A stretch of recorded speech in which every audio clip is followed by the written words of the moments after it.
Perkenalkan, nama saya Melati.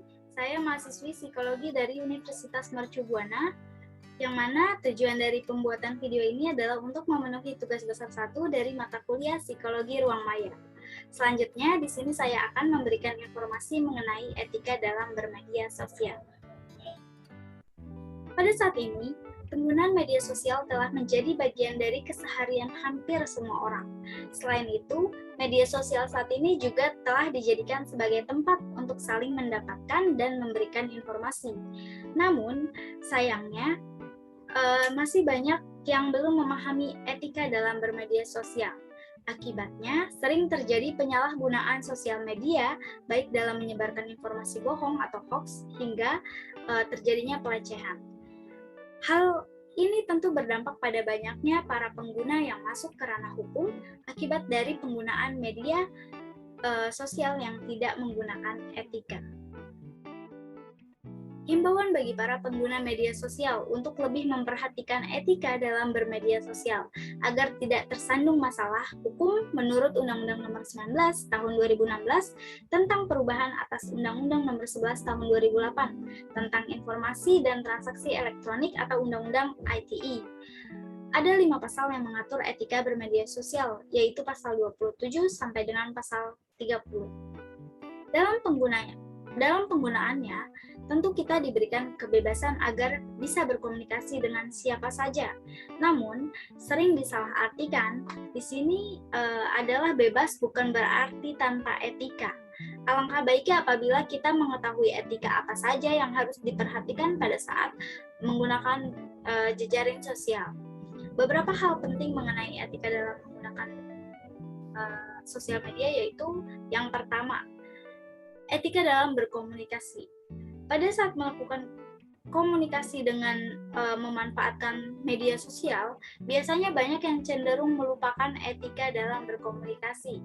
Hal ini dibuktikan dengan banyaknya kata-kata kasar yang kerap kali muncul pada saat melakukan percakapan melalui jejaring sosial, baik yang disengaja maupun tidak disengaja. Alangkah baiknya apabila sedang melakukan komunikasi pada jejaring internet, kita ini menggunakan bahasa yang sopan dan layak. Biasakanlah untuk menggunakan bahasa yang tepat dengan siapapun pada saat kita berinteraksi, termasuk saat berinteraksi melalui media sosial.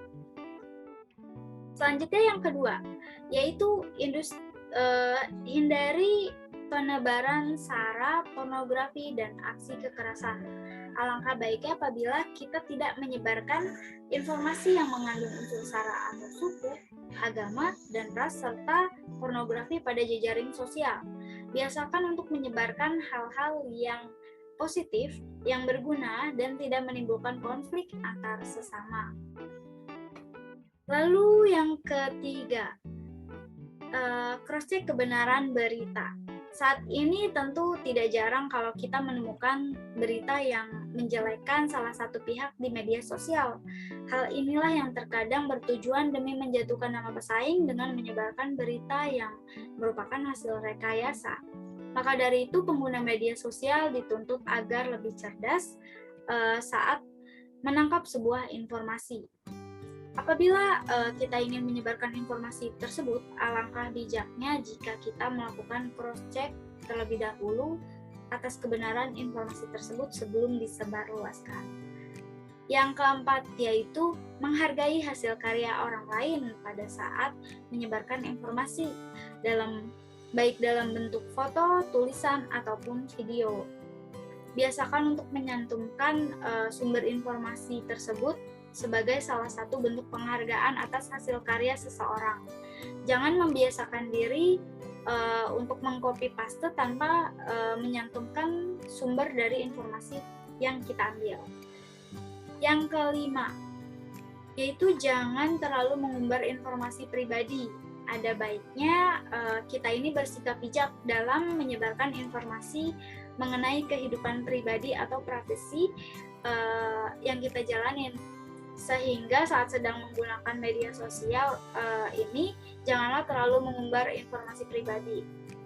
Terlebih lagi, informasi mengenai nomor telepon, alamat, dan hal-hal yang pribadi lainnya. karena hal tersebut bisa saja dimanfaatkan oleh pihak-pihak lain yang ingin melakukan tindak kejahatan.